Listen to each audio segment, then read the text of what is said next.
En este video vamos a pensar un poco en esa parte del signo lingüístico del que hablábamos, que es el sonido, ¿no? Que es la parte de la imagen acústica del lenguaje. En la música decíamos que estas dos cuestiones se van a acentuar. Creo que la parte del sonido, claramente, como la música es un arte que toma como materia prima el sonido, va a tener otras significaciones, ¿no es cierto? Y una, me parece, más una influencia un poco más profunda que la que tiene todo el tiempo la palabra, ¿no? Porque por lo general la palabra, la repercusión más fuerte que tiene en el uso cotidiano del lenguaje tiene que ver más con el significado que con el significante, ¿no? que con cómo suena. Entonces, claramente, como decíamos antes, en el arte va a tener otras implicancias eso, ¿no? Hay una cuestión de la que han oído hablar y que es algo muy recurrente cuando pensamos en la producción tanto de las letras de las canciones como, por ejemplo, de la poesía, que es la rima y la métrica, ¿no? La métrica que tiene que ver con cuál es la duración que tienen los sonidos y un poco también que tiene que ver con el ritmo, ¿no? Y por otro lado la rima, que tiene que ver con esas repeticiones de sonidos, ¿no? Que generalmente se piensan como los sonidos se repiten al final del verso, ¿no? Al final de ese renglón corto. Todas estas son cosas que ustedes ya saben. Yo ahora lo que quiero proponerles es dar un paso más en la reflexión sobre el sonido de las letras en particular, ¿no? El sonido de las letras que usamos dentro de las letras de nuestras canciones, ¿no? Y básicamente vamos a pensar en dos cuestiones. Sabemos que las letras de nuestro abecedario se dividen entre vocales y consonantes, ¿no? Y esa diferenciación tiene que ver con algo que es fonológico, ¿no? Que tiene que ver con el sonido, que es que las vocales son letras que por sí solas pueden sonar de una manera, ¿no? Y las consonantes necesitan un poco de las vocales, para simplificarlo un poco, necesitan un poco de las vocales para poder como terminar de armar su sonido, ¿no? Podemos hacer un montón de analogías con lo musical en este aspecto, ¿no?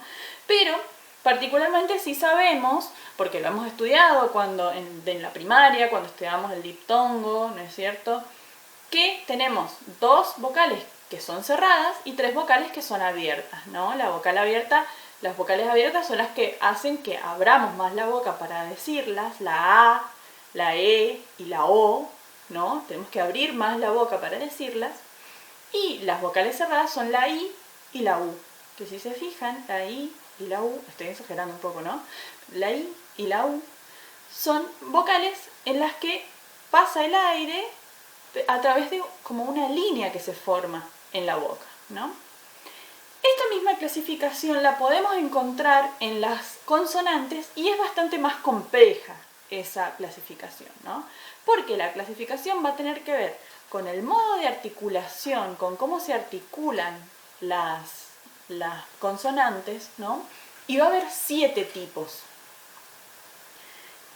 Las primeras son las oclusivas, que son aquellas que necesitamos, que tienen que ver con un abrir y cerrar de las articulaciones y son como una explosión, ¿sí? La P, la B, la T, la D, la K y la G.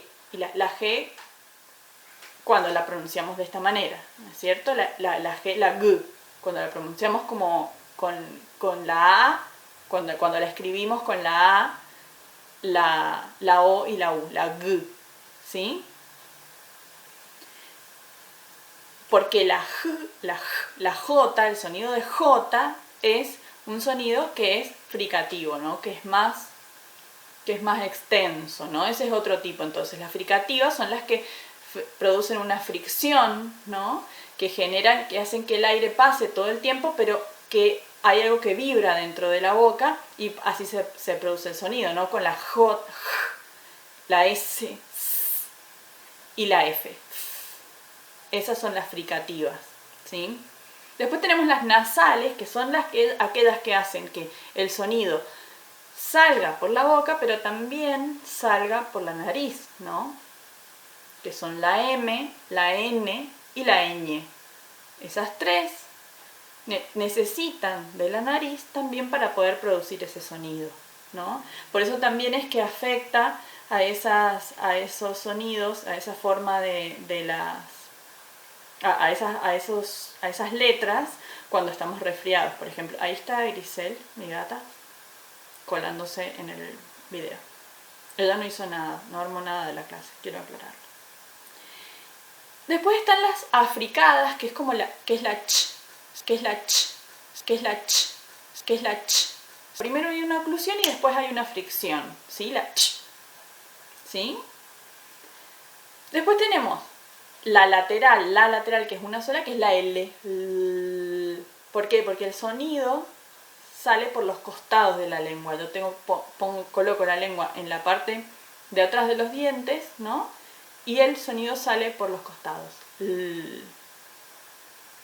Y después tenemos la vibrante simple y la vibrante múltiple, que son la R, D y la R.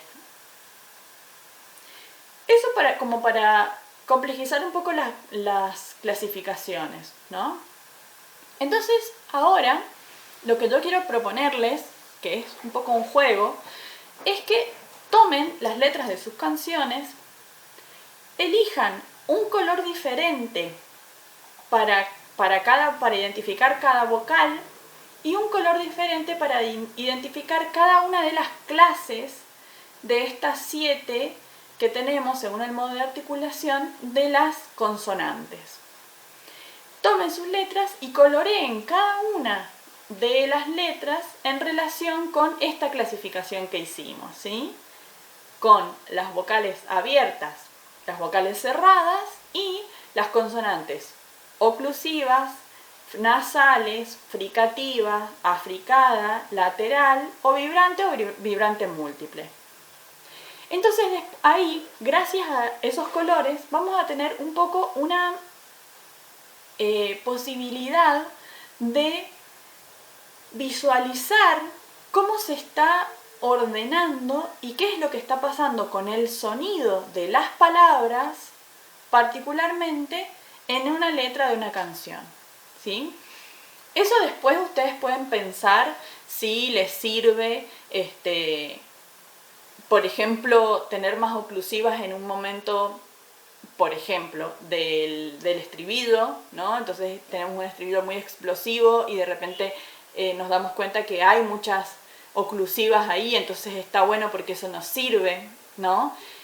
Eso como un ejemplo. Ustedes van a poder observarlo y van a poder analizarlo y no significa que tengamos que forzar nuestras letras, sino simplemente también vamos a poder ver que hay mucho de la intuición a la hora de crear que nos va a servir y nos va a funcionar para ver estas otras significaciones que tienen las letras de nuestras canciones, ¿no?